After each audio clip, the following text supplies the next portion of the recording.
All right, thank you. If you want to share the slides, Melissa, that would be great. And we will be getting started. All right, welcome everyone. This is Megan Gieseker from ALA's Public Programs Office. Welcome to today's webinar, Audience Engagement and Interaction in Hybrid Programs. Next slide, please.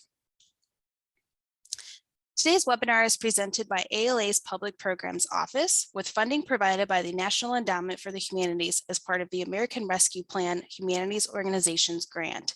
Any views, findings, conclusions, or recommendations expressed in this webinar do not necessarily represent those of the NEH or ALA. Next slide, please. A couple of notes about our virtual classroom. Only the presenter has microphone access during the presentation. We will be disabling the ability for attendees to respond to us in the chat during the presentation and enabling it during the Q&A discussion.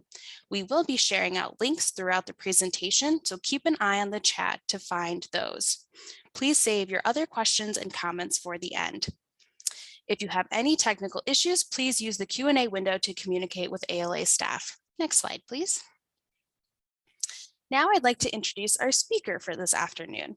Melissa Wong is an adjunct lecturer in the School of Information Sciences at the University of Illinois at Urbana-Champaign, where she teaches courses in reference, instruction, e-learning, and academic librarianship. Melissa is the co-editor of Reference and Information Services, An Introduction, and co-author of Instruction in Libraries and Information Settings, An Introduction, both with Laura Saunders. She was the 2022 recipient of the Reference and User Services Association's Isidore Gilbert Mudge Award for contributions to reference librarianship. And with that, I'd like to turn things over to Melissa.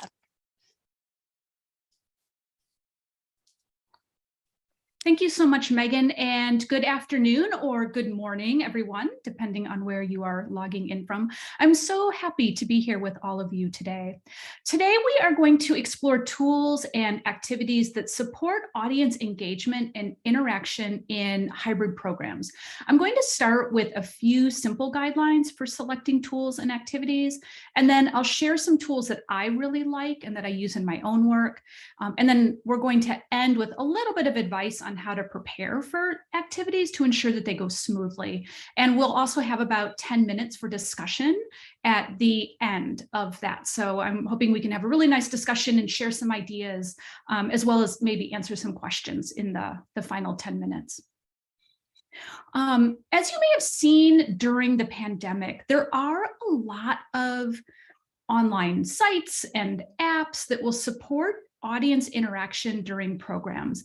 And the trick really is to select a tool that's going to work well for your setting and what you're trying to accomplish. In terms of thinking about tool selection, first, I recommend that you pick tools that are very simple to use. We want these tools to be intuitive to our participants. We want them to be easy to use. And we don't want to spend an inordinate amount of time explaining how to use the tool or worrying that we're losing some of our participants or leaving them really frustrated. Second, since we are interested in hybrid programming in particular, we want tools that are going to bring together our in-person and our online participants. For example, a tool that can help create a discussion with members of both groups. Third, we want tools that lead to meaningful activity.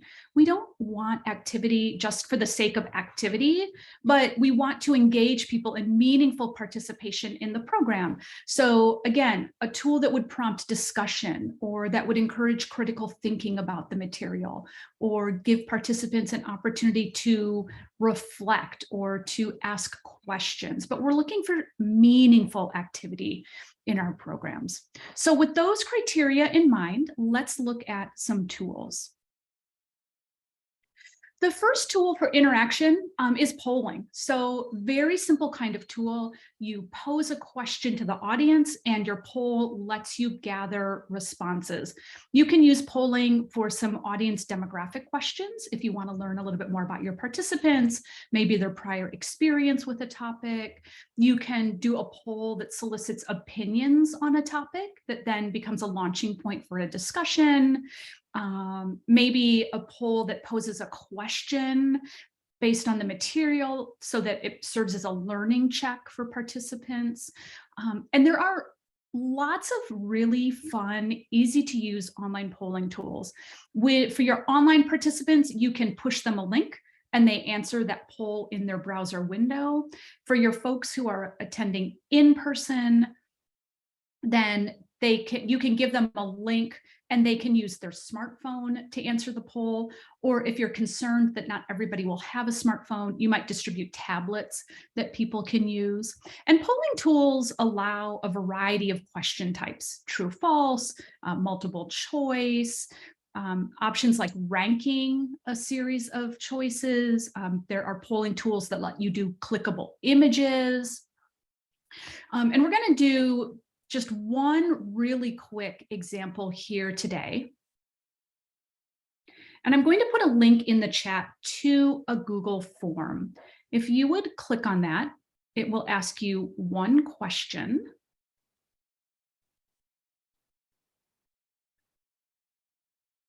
And then I am going to share the answers with you through screen sharing. And this is often what I do in my own work, is I push out the link. So here we can see, you should be able to see this on your screen, the answers to my Google poll. And so this is giving me just a really fun, colorful pie chart. And I can see that a little over 50% of our participants have attended one program. So this might be your first program, and other folks, about half of our participants, have attended other webinars in this series. We're going to go back to our slides here. So there are a number of great polling tools that you can use. I really like Mentimeter a lot. There is also Poll Everywhere, which is very popular and easy to use. Socrative, Google Forms, like we just used. All four of those, I think, are very geared toward a more adult or teen audience. The interface looks fairly professional in nature, and they give you a variety of question types that you can use. If you're working with kids, another popular tool is Kahoot. Kahoot really gamifies polling. It is often used as a knowledge check in class, and you can turn it into kind of a competition, or you can do team-based competitions. And so a lot of folks in the K-12 sector use Kahoot as a polling tool. Another strategy for audience interaction is to ask open-ended questions. So these ask participants to write their own answer in their own words to a question, and you can ask for responses to the material that's being presented. You can use these as a prompt for discussion. They can be great for idea sharing or brainstorming. You can also use them to collect questions for a Q&A. In fact, I have a colleague who will keep an open-ended question application running in the background through an entire class. And that way participants can just be asking questions as those questions come up. Many tools will allow you to do this, and we're going to try another one. So I will put this link in the chat. This is to a Mentimeter.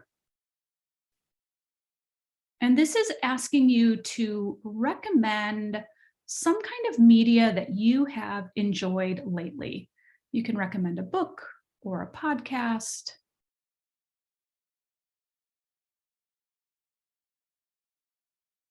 a TV show. Oh, I really want to watch Our Flag Means Death, and we don't have the right streaming service at home. And I love What We Do in the Shadows. So fun. Okay, if you look at what I'm screen sharing with you now, this is what the responses look like to this particular question format in Mentimeter. So each individual's question goes in a box, and as we get more answers, more responses than will fit on our screen, they will start to scroll for us. So these kinds of open-ended questions, again, are great for all kinds of idea sharing, brainstorming, discussion responses, that kind of thing. I'm going to turn our attention back to the slides for a minute. All of the tools that I mentioned earlier, Mentimeter, Poll Everywhere, Socrative, and Google Forms do have options for open-ended responses. Two other tools that I really love are Google Jamboard and Padlet.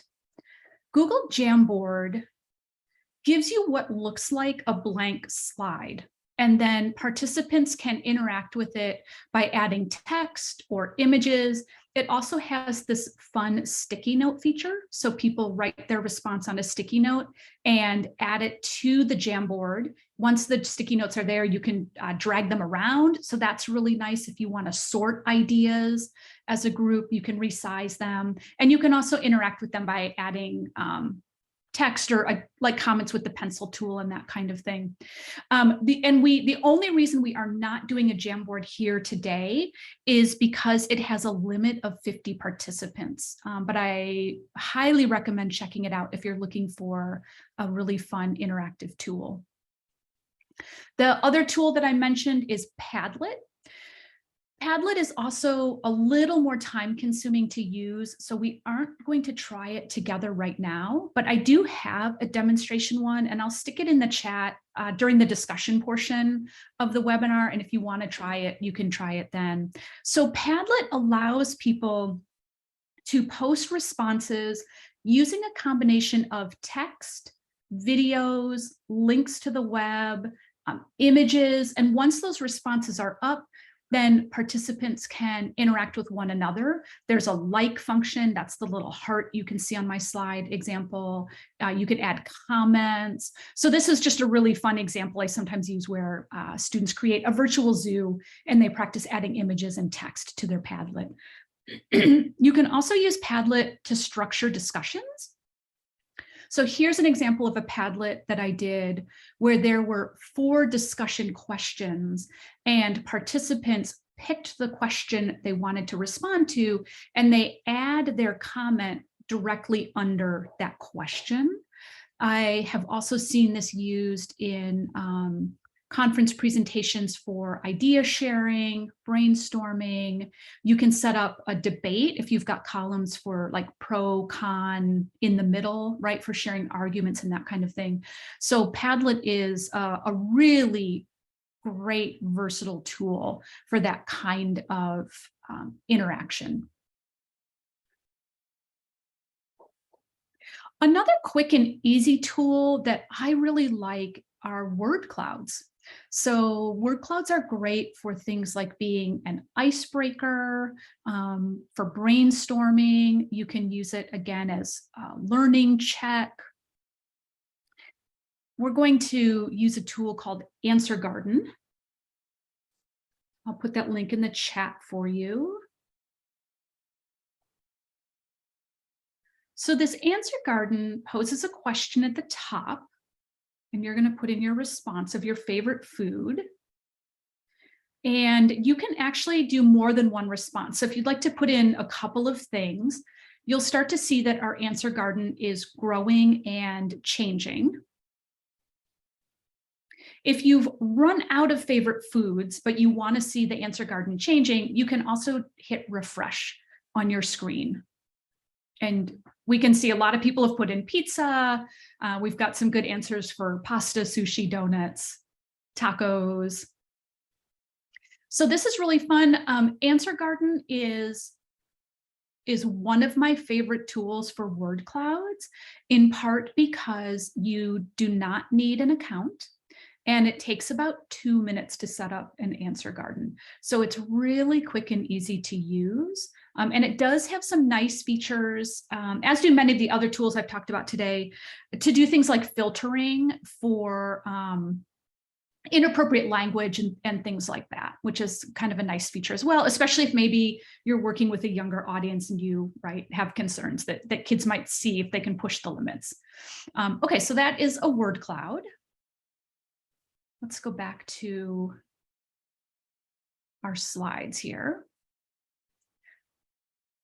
And again, Mentimeter, Poll Everywhere, Socrative all offer choices for word clouds.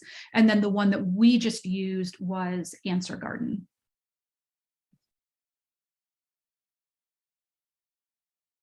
So in terms of just some general advice for using some of these tools or looking at other tools that you might encounter or people recommend that they found a great new tool.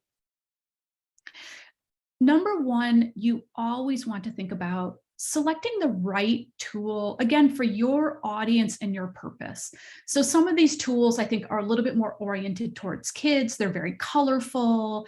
The icons or the images that they use will feature kids, and other tools have a little bit more of a professional, clean look and are more geared towards adults. You also want to consider things like the question types that are going to be available to you, and also ease of use.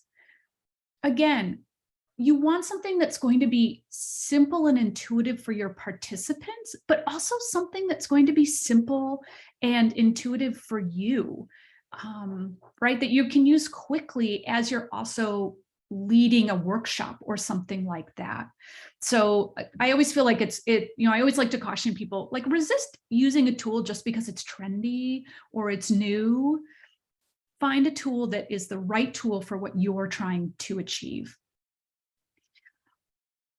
Be sure to check for any limits on the number of questions or the number of responses you can collect, particularly if you're using a free account. I mentioned earlier that Jamboard is limited to 50 participants, and so that's something to be aware of. Some of the polling tools like Mentimeter or Socrative, they have options for free accounts, which is great if your library doesn't have a lot of money. And then they also have paid accounts. And with the free accounts, you will get pretty much the full functionality, except that they sometimes limit the number of questions you can ask. So within one presentation, you might be limited to 2 questions, and you either have to only ask 2 questions, or you have to think about potentially setting up multiple presentations, one for each question you want to ask. So you always just want to be looking at some of those limits in any application so that you're not surprised when you actually go to use it in a program. As part of that, you want to, of course, always test your application and your questions from both the instructor viewpoint and the audience viewpoint. What you see as the instructor running a poll or an activity may be a little bit different than what your audience sees, and you want to be familiar with what your participants are going to see and what they need to do so that you can give accurate directions and troubleshoot if necessary. And then be sure to practice with that tool so that you're really comfortable with how it works. You can troubleshoot it at your end, and you feel like you're ready to just operate it smoothly. My final piece of advice, some of the tools, when you can display them to participants, and it will tell participants how to access the tool or how to participate. So you may have noticed, for example, that when we were using the Mentimeter poll and I showed you the results, it actually had a link and a code that it was displaying to you. And you could have typed in menti.com and then typed in this code. That can be a little cumbersome for participants because they're trying to pay attention to what's going on, and they're then trying to click over to their browser. They're looking back and forth between your slides and their browser to get that code in. Most of these tools, you can also just push a link to participants.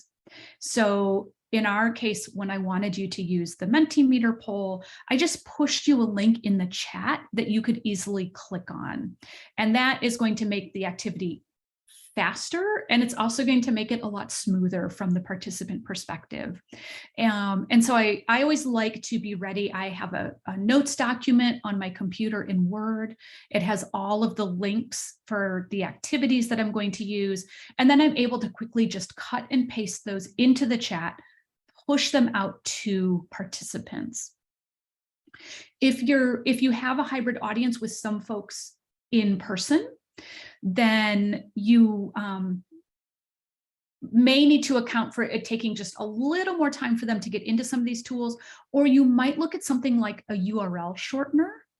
Or if they're all going to have devices, which they probably will, right? If they're participating in online polls, you might think about having something like even a Google Doc that has these links that they can easily click on. So you just want to give a little thought about how you're going to get these links to your participants quickly and easily when you are leading your program.